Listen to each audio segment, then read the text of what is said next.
If you always do what you always did, you'll always get what you always got. You cannot change your life unless you change something.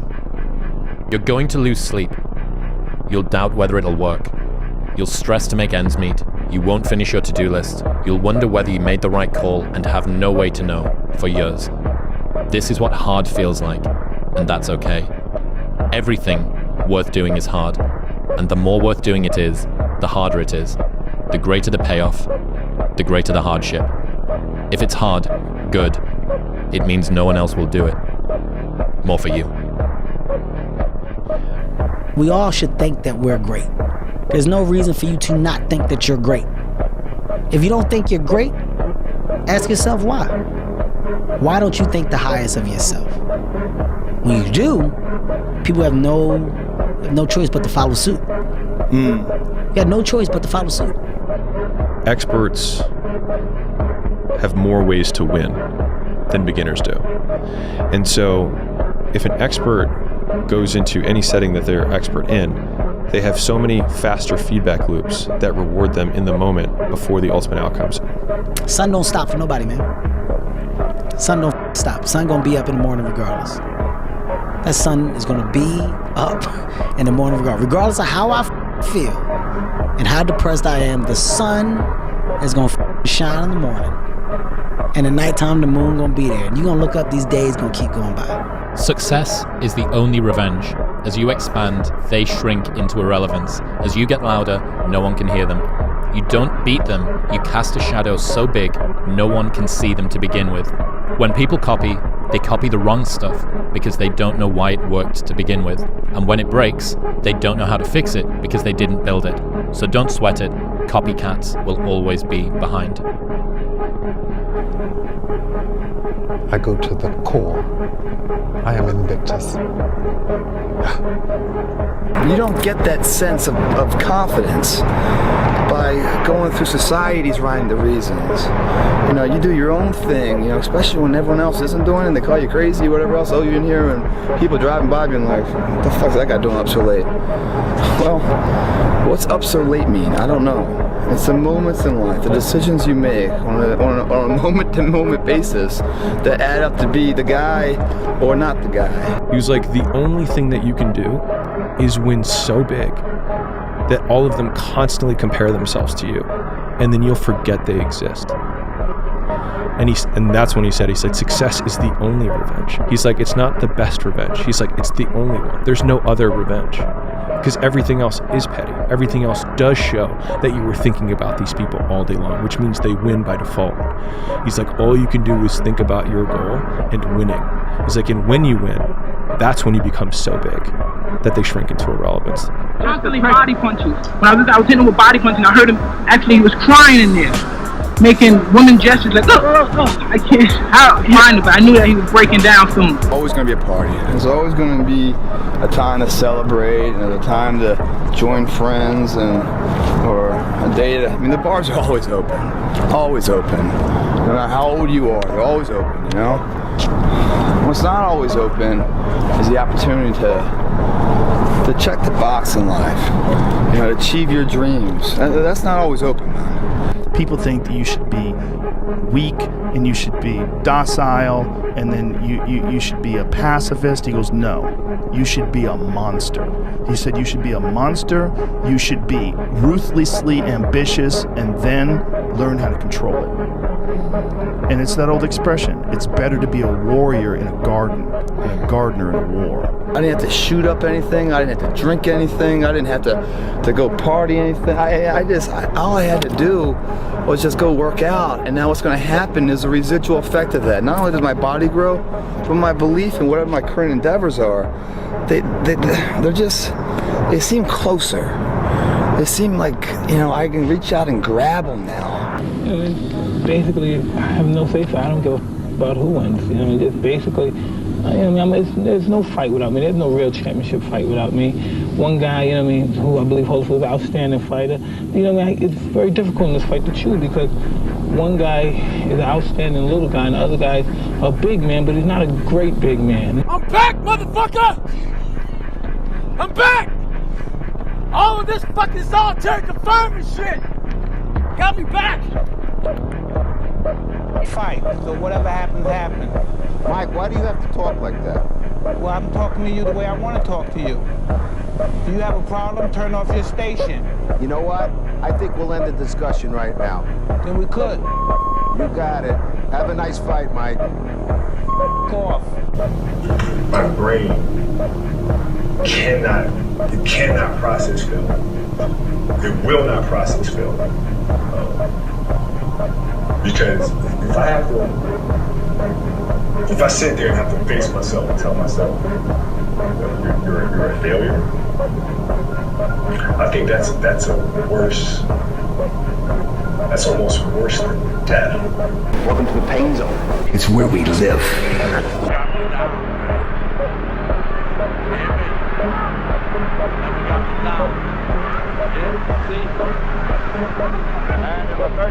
I don't believe in a lot of balance in life because to be the best at anything in life, that scale has to be a little up. Has to be. But in this situation right here, she has to know I got her back like she has my back. So it's not all about me. So we work good together that way. Don't fight in the north or the south. Fight every battle, everywhere, always, in your mind. Everyone is your enemy. Everyone is your friend. Every possible series of events is happening all at once. Where it started making me, I had to stop giving a fuck about people.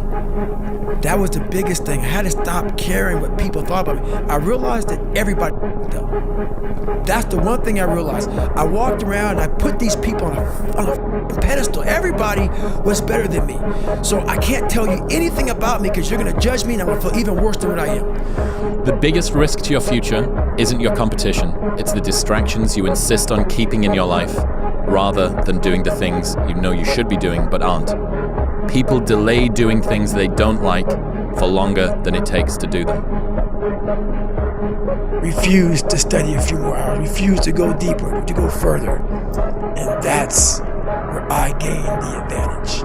It's so easy to be great nowadays, my friend, because most people are weak. Most people don't want to go to that extra mile. Most people don't want to find that extra because it sucks. It's miserable. It's lonely. You talk about that you were kind of, lonely by yourself. I was the same way. And that used to hurt me growing up.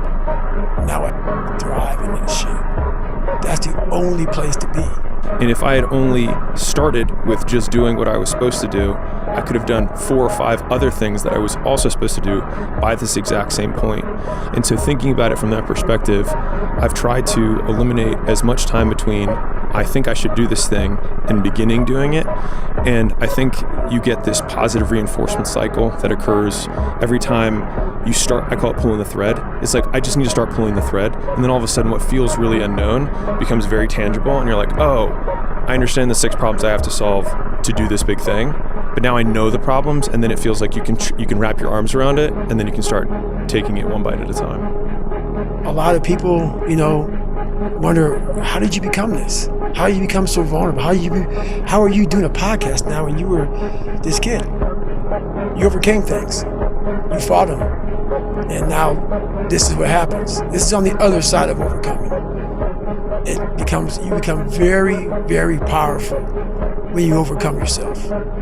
All those things you once cowered from, you were afraid of, when you face them eye to eye every day, you now become a person who has a great podcast. Don't be careful, be confident. Don't be afraid to be afraid, but just work towards being competent at everything you do. And that is a lifelong pursuit in everything. The way that I've done things is just study and work and learn and just be unrelenting about it. When I'm interested in something, I'm just constantly studying and learning and learning and learning, and then applying and find knowledge. What's true for you is true for you. Don't compromise your own reality for anyone else. Because once I had my first loss, I took winning for granted, because it was just a habit. I was always winning, always winning, always winning. So now I have to, when you win, when you do something amazing, like I did in Atlanta, like I did in Melbourne, just chill, smell the roses, and then move forward. And we have all these news people judging people who f*** up in life. Yeah, they made big mistakes. But that person who is judging you on TV, I guarantee you that news person is saying, I'm glad that my shit didn't come out, but I'm gonna judge the hell out of you. I know that about people. So if you want to sit back and judge how jacked up I was and how messed up my life was, Merry Christmas, go for it, have a good time. But I'm smiling at you right now, knowing you have a secret that you're not willing to share. Still to be happy about. You're up too old. Job's not finished. Job finished? I don't think so. Okay.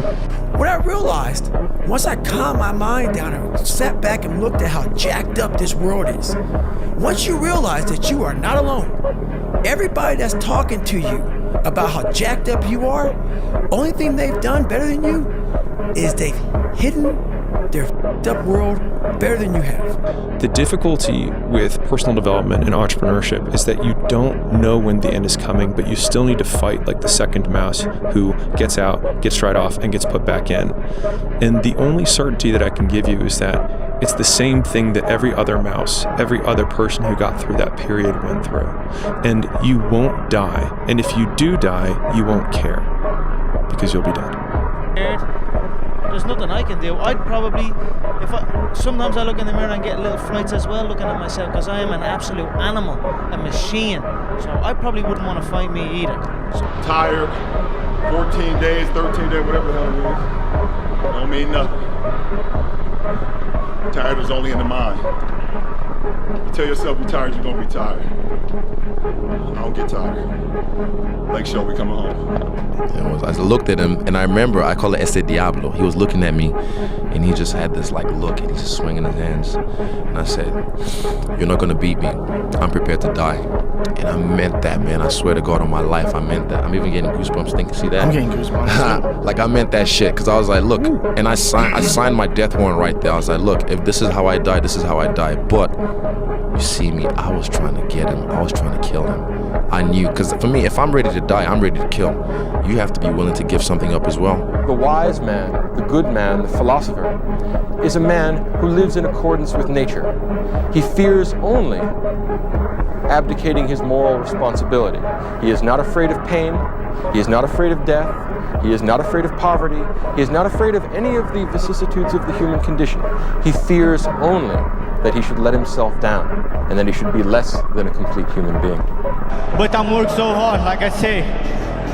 I'm starting to training when I have 12, now I have 33. I best for everything in my life. I best for everything. Last 2 years I worked so hard. I bring in my family to US. I start my camping in America Top Team. I leave everything I have.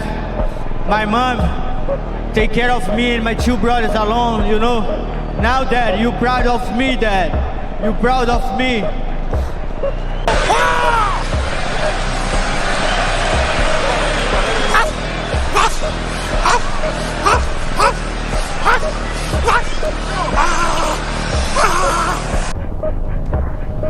I don't. Those days, I work out. You get athletes who turn up to compete, or turn up to train, turn up to train. They'll turn up, they'll do the requisite amount of work, but that's it. Athletes who turn up to compete, they put a bit more effort in. They try to be the best amongst their group. Then there's the athletes who train to win. They train every day, every session, so that they win on match night. When tomorrow comes, you still feel like you need to rest or you need to take a break, then okay. Take it. But the chances are you won't. You won't need that rest. Chances are you will realize that the desire to rest was just weakness. It was just the desire to take the path of least resistance, the downhill path, the easy path. Imagine that you're in a movie, and imagine the movie begins now, and you're the hero of the movie. Yeah. What would that guy do? Yeah. What would that guy do right now? Yeah. Because you are. How badly do you want it? And how much are you willing to suffer? And very often, everything revolves around the first question, what do you want? Because a lot of people are unclear what they want from life. They don't sit down and think through. We are writing our own life story every day, and yet we don't think about it. Who do we want to be? Where do we want to live? What life do we want to lead? When we've finished our life, come to the end of our life and look back, what do we want to say that we've done? I had to stop thinking normal. I had to stop thinking normal. I can no longer be a common man walking around doing common things. But no one taught me this stuff. It wasn't like I had, I paid a trainer to come train me. Jenny Craig didn't come down and miracle my ass. None of this happened. It was on me. And that's the thing you have to realize. Everything you do, you may have some support, you may not, but it's on you. If you talk about work-life balance as a 22-year-old man, you're hanging around with the wrong people. That gnawing feeling when you realize you've outgrown your social circle isn't loneliness, it's your ambition finally speaking louder than your need to belong. You have to make the decision whether you want to be a badass or whether you just want to be mediocre and everything's okay. But being a badass hurts real bad. And that's why I didn't want to do it. So, over the next 2.5 months, I won't bore you with details. I lost the weight. I went back to the recruiter, and I went to BUD/S, Navy SEAL training, and I was the only person in the history of Navy SEAL training to go through 3 hell weeks in 1 year. We should not criticize ourselves. We should not say the things that we could have done better. But I believe that that voice isn't an insecurity. I think it's a version that wants you to chase your potential. And so I think not judging the criticism, but accepting the criticism, I think those are the two separate things. And I think that's what unlocks the potential while making it somewhat palatable along the way. Yeah. Everybody stop talking now. Attention. I told you, all of my critics, I told you all that I was the greatest of all time. Be Sunday, listen. I told you today, I'm still the greatest of all time. Never again defeat me. Never again say that I'm going to be defeated. Never again make me the underdog until I'm about 50 years old. Then you might get me. If you don't handle self-doubt, insecurities, fucking imperfections, jealousy, all these fucking things, allow people to bully you, fuck you around, your nuts start to retract back up. Insecurities end up here. Self-doubt. All this shit, before you know it, in your fucking chest. You end up with chestnut syndrome. How you fix chestnut syndrome is you gotta man the fuck up. Hit your fucking chest. Send the signal to your fucking mind that you're gonna man the fuck up. And then they fall back in your fucking sack. Once they fall back in your sack, you sack it the fuck up. Stay hard. If you don't work hard, you just won't be here, you know. And I love that because I don't have to pull teeth every day, you know. I know that if they don't work hard, they've shown me over time that you're just not going to be here if you're not going to be ready and prepared when it's your time. So as you can imagine, your life is really a byproduct of what you chart out, right? And so the way I see it here is this. It starts off with these 3 steps. See it, believe it, achieve it. If you always do what you always did, you'll always get what you always got. You cannot change your life unless you change something. It's up to you. The ball's in your court. No more around. You want your life to be better? I can't help you. Lee can't help you. Joe Rogan can't help you. Harry can't help you. God can't help you. Only you help you. Grab your balls, get a notebook, and write down what you're gonna do this year. And this is it. You're not gonna have these problems. Drugs, cigarettes, that dumb bitch. It all starts today, all right? No more excuses. This is the year of the soldier. I don't apologize. In the end, I don't care whether you love me or you hate me, just as long as I win. The deck is stacked. The rules are rigged. Welcome to the death of the age of reason. There is no right or wrong. Not anymore. I love this game. I live this game. And there's 1,000 other guys waiting in the wings who are obsessed with this game. Obsession's gonna be talent every time. You got all the talent in the world, but are you obsessed? Is it all you ever think about? Let's face it, it's you against you out there. When you walk on that court, You have to think I am the best guy out there. I don't care if LeBron's playing. Dedication, hard work. Dedication, hard work. I'm a one-man army. One-man army. The world can go against me. I'm still come on top. I got God on my side. I get that you're making money, but if you don't know how much money you want to have the lifestyle that you want, the freedom that you want, the experiences that you want, then making a lot of money is kind of irrelevant, right? So you have to write the lifestyle. So that's the vision. And so when you write something down, you can come back and revisit it. They didn't make the dress list. There are greater tragedies in the world. I wanted to run out of that tunnel for my dad. To prove to everyone that I worked. What? That I was somebody. Oh, you are so full of crap. You're 5 feet nothing, 100 and nothing, and you got hardly a speck of athletic ability. And you hung in with the best college football team in the land for 2 years. And you're also gonna walk out of here with a degree from the University of Notre Dame. In this lifetime, you don't have to prove nothing to nobody except yourself.